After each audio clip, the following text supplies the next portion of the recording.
A definição do que é cultura viva é uma definição múltipla, é muito plural, né?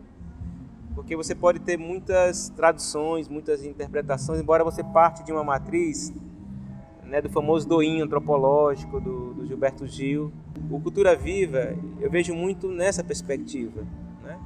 Que são iniciativas, ações da sociedade civil, realizadas sejam por coletivos, por grupos, instituições culturais, por mestres da cultura, por griots, na mais ampla diversidade do que se entende de cultura, do que se entende de arte, mas é aquilo que tem territórios geográficos, territórios imaginários, né? Então, o Cultura Viva é aquilo que só acontece e aquilo que se faz enquanto está pulsando, independente ou apesar do estado, né? Então, a partir dessa percepção, né, e que se traduziu por meio de ponto de cultura também, eu gosto de pensar que todo ponto de cultura, né, ele é um ponto também político, é um ponto de democracia, é um ponto de direito humano, é um ponto de leitura, ele é um ponto de memória, né? Ele é um ponto de cultura digital, ele é um ponto de saúde, né? Ele é um ponto de meio ambiente, ele é muito abrangente. Gilberto Gil dizia que cultura é tudo aquilo que não é natureza. A gente imagina que um ponto de cultura, a cultura viva, é onde pulsa todas as relações e conexões da cultura com as outras dimensões da vida e com os outros setores ou áreas da sociedade, né?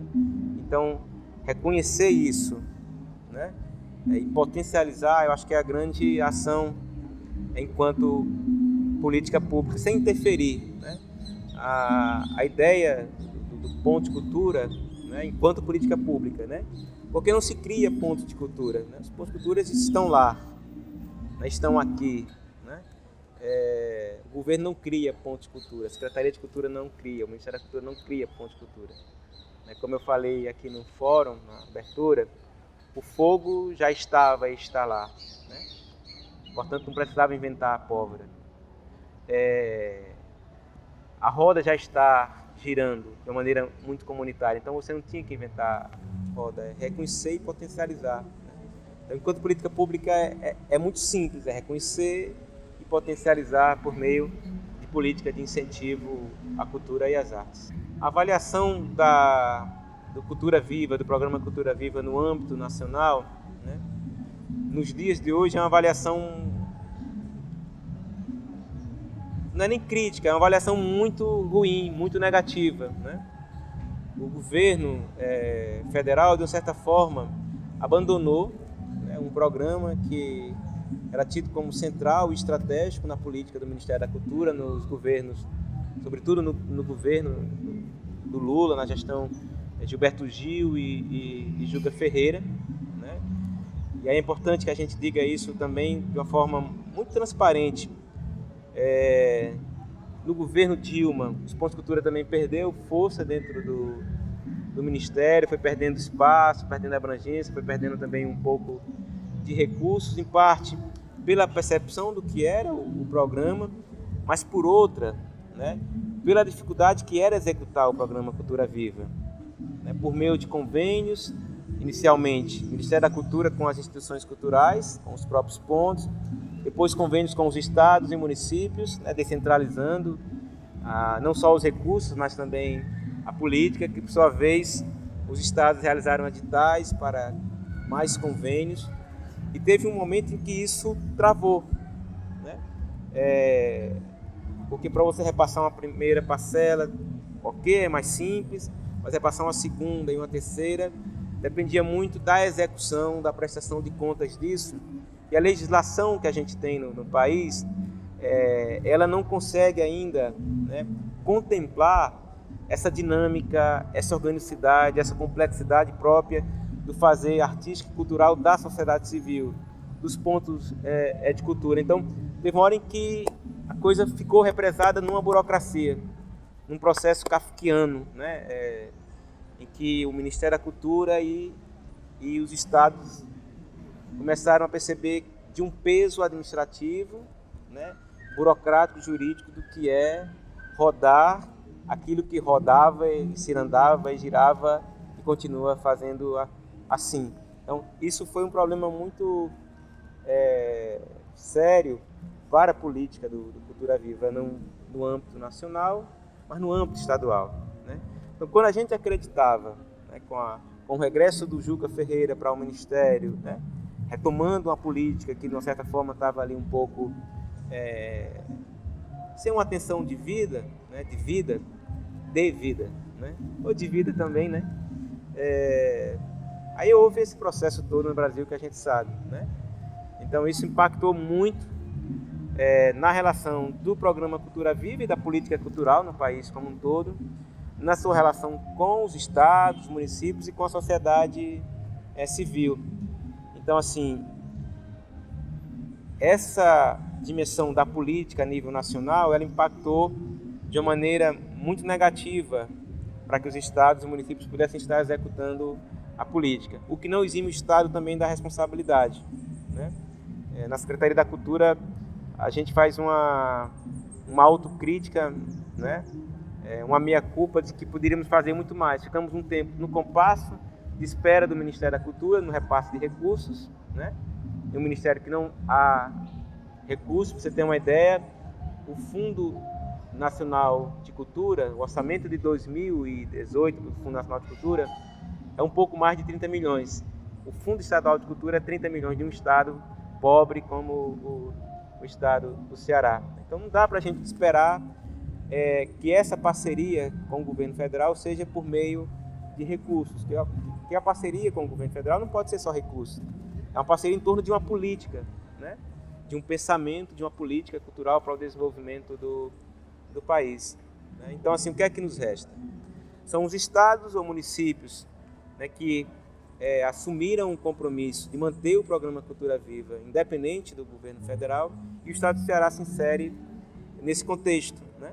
O governador Camilo Santana colocou no seu plano de governo e também no plano estadual de cultura, que foi uma lei sancionada em 2016, a ampliação e o fortalecimento da rede do Cultura Viva e dos pontos de cultura no Ceará. É claro que é impossível pensar o Cultura Viva sem dimensões importantes como o direito humano, a diversidade, né? A diversidade cultural, a diversidade artística, a diversidade de gênero, a diversidade étnica. Não existe cultura viva sem a diversidade, no sentido mais abrangente que essa palavra possa expressar, porque a própria vida e a própria cultura é plural. O Gilberto Gil dizia que cultura é no mínimo dois, é par, portanto é diversa, né? A cultura ela é diversa. Então, Cultura Viva tem essa premissa, certo? De reconhecer, valorizar e promover a diversidade, né? E essa promoção passa, né, pelos direitos humanos, né? A cultura e a arte como direitos humanos. O ensaísta, professor, escritor Antônio Cândido tem um ensaio muito lindo chamado O Direito à Literatura. Ele diz que, assim como o ser humano não consegue viver sem o sono para o seu equilíbrio físico, ele não consegue viver sem o sonho e a ficção e a literatura para o seu equilíbrio psíquico, né? Ou seja, é impossível a gente pensar a humanidade sem o universo das artes, da fabulação, da narrativa, da ficção. Por isso que ele diz que a literatura é um fator indispensável de humanização. A gente pode ampliar isso e dizer a cultura, né? O direito à cultura, o direito às artes, como um fator indispensável de humanização, né? Portanto, um direito humano. Porque a arte ela nos humaniza, ela nos expande, ela amplifica nossas capacidades críticas e inventivas de ser e de estar no mundo. E Cultura Viva é isso, né? É um ser estar no mundo, é um perceber se relacionar com o mundo na perspectiva da transformação social. Então, por exemplo, realmente é impossível, certo? É incompatível um ponto de cultura, uma cultura viva que não defenda mesmo enquanto uma bandeira, uma afirmação, a diversidade e os direitos humanos. Assim como o Cultura Viva não combina com tudo aquilo que não está partindo da premissa da diversidade e do direito humano, né? Ele não combina com o racismo, né? Com o genocídio, com a homofobia, né? Com o preconceito, em absolutamente nada. Então, se ele não combina com essas coisas, ele não combina com a política neoliberal. Como é que os pontos de cultura ou a dimensão da cultura viva enquanto política pública vai se realizar em um governo neoliberal? É nunca da Silva, é nuquinha, né? E tem experiências que revelam isso. Governos neoliberais, aí eu vou falar dos governos estaduais, no período em que de governo Lula, né, eles se recusavam a essa política que estava sendo construída ali com o ministro Gilberto Gil, com o ministro Juca Ferreira. Não havia aderência, não fluía. Pelo contrário, né, havia até um combate dessa política por parte dos governos tucanos, neoliberais, com o que vinha sendo construído ali no governo Lula, nas gestões do Gilberto Gil e do Juca Ferreira, não só no âmbito do Cultura Viva, mas de todas as ações que estavam ali naquele recorte do Plano Nacional de Cultura, né, que traz a dimensão simbólica da cultura, traz a dimensão cidadã da cultura e traz a dimensão econômica. A econômica ele até entendia, mas muito mais na perspectiva da indústria cultural apenas, ou da cultura como um negócio, que era o lema antes, né, do Ministério da Cultura com o governo FHC. O lema do Ministério da Cultura é esse: cultura é um grande negócio, né? Obviamente, né, que existe a dimensão da economia da cultura, da economia criativa, e ela é estratégica para o desenvolvimento do país, porque ela gera de emprego, né? A indústria, né, audiovisual no Brasil, né, se a gente for pegar como base os indicadores, né, de 2014 e 2015, né, o audiovisual no Brasil, né, teve um faturamento muito maior, né, faturamento que eu digo a nível de produção, né, no país, muito mais do que a indústria automobilística. Isso é geração de emprego, né, isso é renda, né, é uma economia que circula ali, que da cultura que é muito importante, né? Mas além dessa dimensão econômica, né, tem no mesmo peso, certo? Nem mais nem menos, uma dimensão simbólica da cultura, que parte, por exemplo, da questão do patrimônio cultural, da identidade, da diversidade, do autopertencimento, né, da autoestima, do ser fortalezense, do ser cearense, do ser cratense, do ser de Juazeiro, enfim, certo? De ser do Ceará, de ser do Nordeste, de ser do Brasil, né? Aquele que o Caetano chama de o canto de um povo de um lugar. A cultura, ela inclui, né? Ela é sempre includente, jamais excludente. Portanto, ela não combina com nada que não seja diverso, plural, certo? De direitos humanos, e que não combina com uma economia que não é economia, que não tem essa dimensão social. Eu conheci um ponto de cultura em Minas Gerais, quando eu trabalhava lá no MINC, que é uma biblioteca comunitária numa borracharia, né?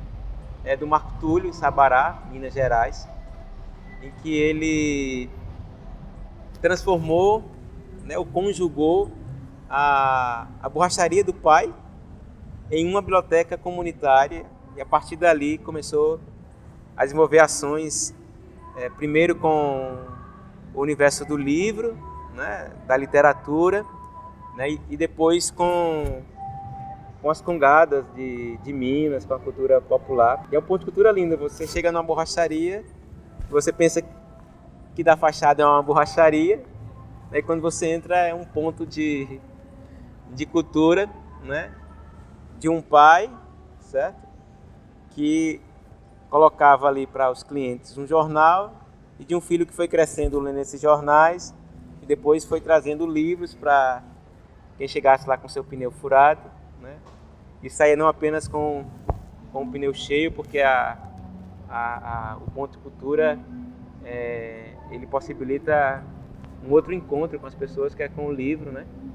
Com a literatura e com esse grupo de congada. E foi muito bonito, porque não era no Ceará. No Ceará a gente conhece muitos. Eu, por exemplo, tenho uma admiração, um carinho muito especial, né, do ponto de cultura lá da Marivalda Cariri, em Milhã, né, que também é uma experiência muito bonita que a Marivalda realiza, né? Quando você chega lá, no meio daquele sertão central, tem um oásis, né? Isso é possível porque ali é um ponto de cultura, como disse o Gilberto Gil, que ramifica e que floresce, né? É como se fosse uma caatinga sempre verde.